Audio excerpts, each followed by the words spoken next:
Do you want to experience the zoo after hours under the glow of over 1 million lights? Brew Lights is on Friday, November 14th, one night only, gates open at 5:30 p.m. There's unlimited beer, wine, hard seltzer, and cider from regional vendors, plus carousel rides and LED party games. General admission, designated driver, and VIP early access with animal encounter tickets available. Tickets starting at $50 include a commemorative tasting glass. Get tickets at henryvilaszoo.gov/event/brew-lights-2. The holidays are starting early at the Bruce Company, and you're invited. Celebrate this season at the Bruce Company on Parmenter Street in Middleton. From November 5th through 9th, you'll find festive activities from Ladies' Night Out to their popular tradition, the annual Tree Walk, where you can wander through over 30 decorated trees and then vote for your favorite with the chance to win a prize.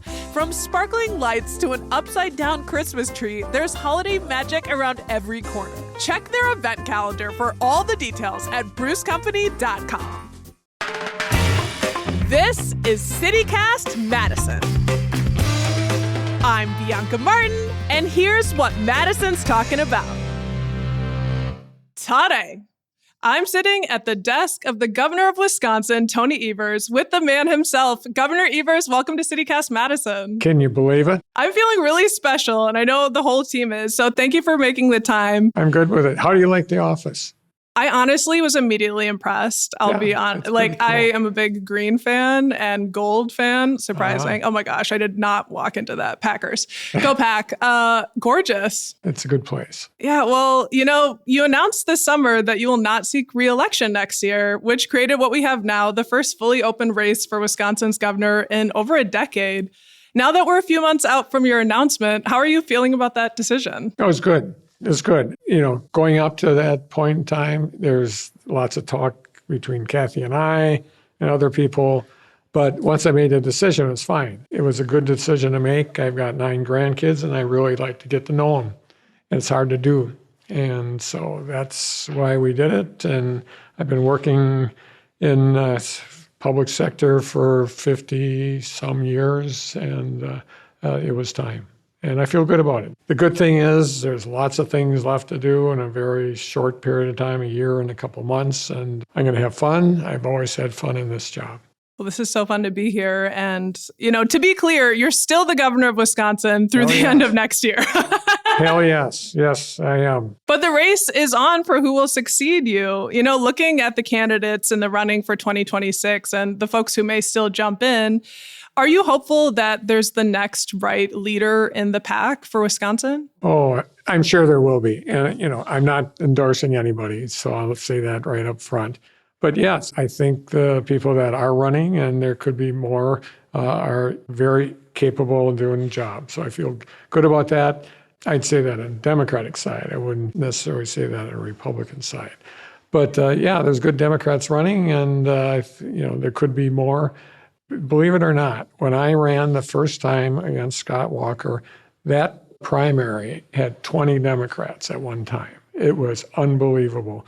And we were kind of going off all over the state, talking 20 and then 19 and 18. And it kind of got a little smaller over time, but it's good for democracy. Yeah, I remember that. And there are kind of fewer this time around at the moment, but who knows who's going to jump into the race. I was going to ask if you were ready to share, but understood. No, I had to clarify that right off the bat. Absolutely. Well, what does it take to be a good governor? Like, you're not endorsing, but what are you really looking for? Well, you have to have reasons why you do run. And I had plenty. And, I was following Scott Walker, who got rid of teacher unions and all sorts of other things that I found objectionable. So you have to have an idea what you want to accomplish. And clearly, we want to make sure that our kids had the best education possible, and that includes our folks that go to University of Wisconsin system and the tech college system. And so those are kind of the issues for the day. Several years ago, still are to some extent. Mm-hmm. And speaking about getting things done and accomplishments, I do want to talk a little bit about your legacy. One thing that has marked your tenure, whether you've liked it or not, is divided politics. Amid historic and, at its worst, dangerous partisanship, yet you've still managed to get things done. So, while again, you have more time to accomplish things before calling it a day, what's an initiative or measure, piece of progress during your time in office that you're particularly proud of? Well, there's several, but kind of the defining one was fair maps. That was, clearly, we talked about that when I ran the first time, and it played out legislatively, the first day I was here. The Republicans had a large majority in both houses, and you had a Democratic governor. And it was clear that the maps that we had were gerrymandered, and that we could actually do something to change that, and we did. And as a result of that, there's been compromises in this last budget, but it was hard work. I mean, one of the things that we did, and I think it was in our first couple of years, we actually put together a group of nonpartisans and brought them together to, this is the process that should be used. This is how we think it should work. And we followed their recommendations to make this happen. But fair maps was really important. And, Wisconsin's a purple state. We're never going to be dark blue. We're never going to be dark red. We're purple. And, that's a good thing, I think. It gives people conversations. It gets people to be involved with local politics and also state politics. Because of our, we're purple state, I think it makes it more interesting and, frankly, a better world. Well, we did actually ask listeners for questions ahead of this conversation, like what they wanted to ask you. And something that's come up recently is folks still kind of feeling like the maps have more way to go in terms of fairness, looking at our congressional maps. And, there's discussion of possibly creating a body that would be separate from the state government. Yeah, what do you think about that? Yeah, I support having a body that would be independent. Now, that would be hard to find nowadays, I would suggest. But yeah, have an independent body that really runs the process and creates the maps. And we did that with a group of people just so we could try it out. And it worked fine. Now, whether that happens in Wisconsin or not, that's hard to say, because the people that in the legislature may say, well, we know better, or the new governor might say, we know better than this independent body. But there's enough places in this country where there is an independent body, and I support that, and hopefully at some point in time we can get there. But the congressional maps, and you brought it up, so I just said, that became a different thing because we couldn't make some changes in that arena because that was taken to the U.S. Supreme Court, that part of it, and they deemed the congressional districts as being okay. I mean, clearly they're not. I mean, we're a purple state. We have 2 Democrats and more than 2 Republicans in Washington, D.C. And so we have to figure that out. There has to be some change there, but an independent body can do that too.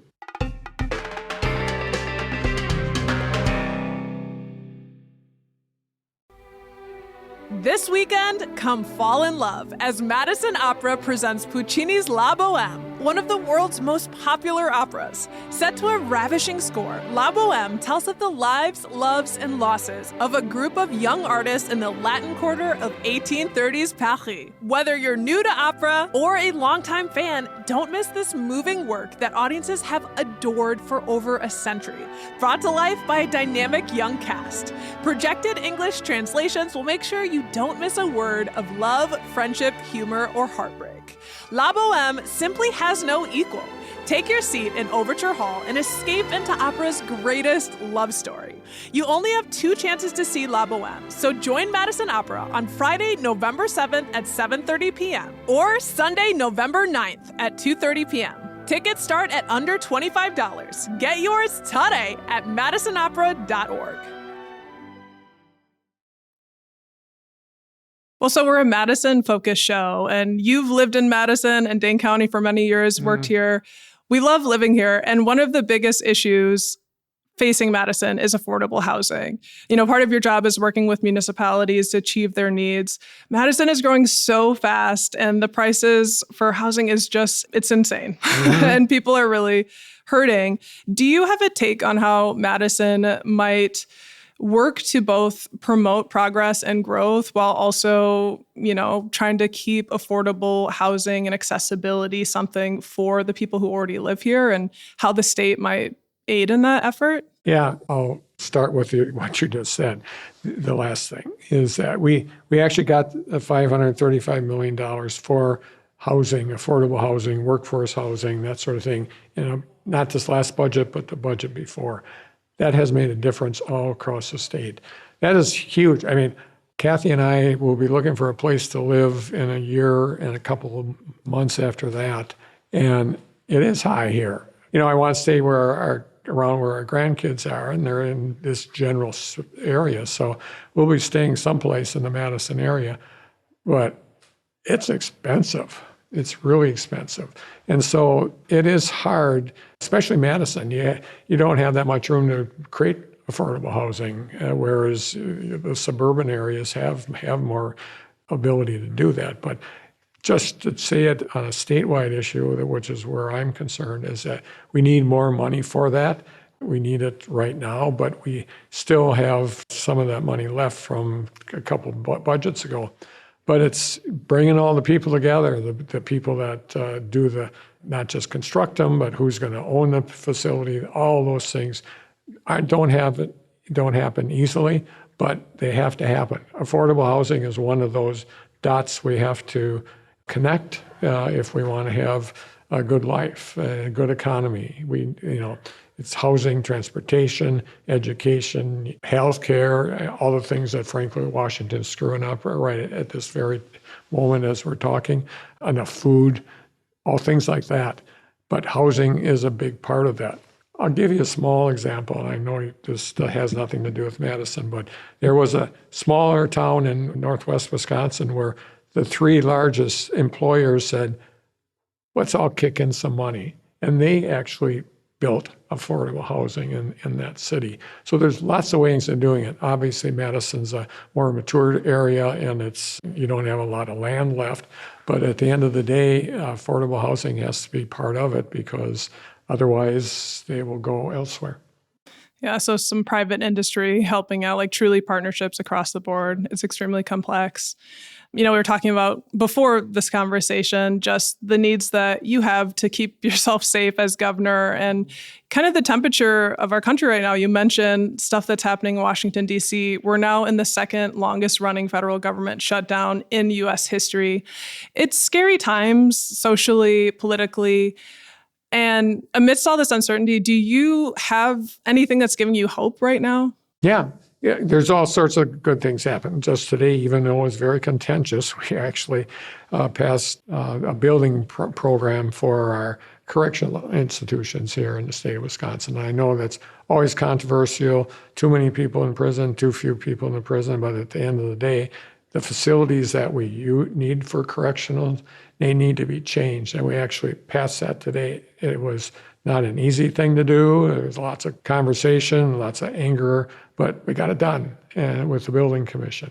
So I have great hope for the future. But, when I spent time this last week thinking about, the SNAP program, the food program that is run by the federal government, it's going to go away. Those people that have those cards, that need those cards in order to buy food, they might put them down to pay, and the person that's taking the money might say, this doesn't work anymore. I could go on and on about what's going on in Washington, D.C. The good news is I do believe at the local level and at the state level here, we're in a pretty good place. We aren't perfect. I'll give you a small example. I worked really hard, as did a lot of other people, to get some state money involved with early childhood programming. We got some. Was it enough? Hell no. But it is a start, and once you have that start, I believe it will continue to grow over time. It's that kind of frustrations that I know people see, but at the end of the day, we've really tried to do the right thing, and I think we've been pretty successful. Well, before I let you go, as mentioned, we asked our audience what questions they had for you. And the last question today is coming from a retired employee of the Wisconsin Department of Public Instruction. Uh-oh. She wrote us and said, when you were state superintendent of schools, you spoke at many retirement celebrations and always asked the question of each retiree, what's the first thing you're going to do when you are actually retired? So, Governor Evers, turning the tables here on you, what's the first thing you're going to do when you officially hang up your hat? Well, we've got to buy a house and buy 2 cars. That's the first thing we have to do, and that is not going to be easy. But I have 2 things that's just really, they're in my heart, and frankly, areas that we aren't doing well in. And one is food. One is the issue of food sovereignty, food security, and whatever I can do, play a role in that, even handing out stuff at a food bank. That's what I want to do. And the other one is even more difficult because I think a lot of people don't realize how difficult domestic violence is in this state. This state has, this last year, had 99 people murdered because of domestic violence, and that's men and women. We have to do something. I have no idea what I'm going to be doing in that arena, but whatever I can do to make that so that people get it. I don't think people get it. When 99 people are murdered, and that's a high number for a state this size. I was in Canada a few weeks ago. Large city, 400,000 people. How many murders did they have in 1 year? 4. And if all of those were domestic violence, I have no idea. None of them might be. How can a city that large across the border have 4 murders and we have 99 just in domestic violence? That drives me crazy. I can honestly say I don't know what I can do to help that arena, but whatever I can, I will. Drawing attention to it is a huge first step, and can't sure. agree with you enough. It's not well enough known or talked about, and for folks, murder, everything in between, and violence. So what meaningful ways to spend your time after you retire? I thought you might say boating or something like that, but no, I mean, Kathy is, she's good. She tries to stay as healthy as possible, and she does her work, and I'll do my stuff. And we like to ride a train. One of the things we're going to do is get on a train and go out to Portland and visit my brother. So incredible. We'll be doing some fun things too. Wonderful. Well, Governor Tony Evers, thank you so much for your time and your ongoing service to Wisconsin. Thank you. So fun. That's Wisconsin Governor Tony Evers on his decision to not run for re-election in 2026. Plus, what comes next?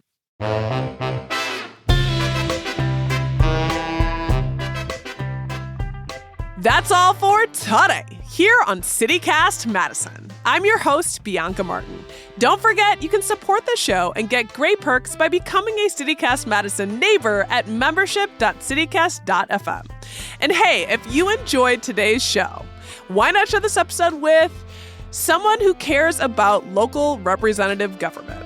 Alrighty, we'll be back tomorrow morning with more stories from around the city. Until then, take good care and thanks for listening.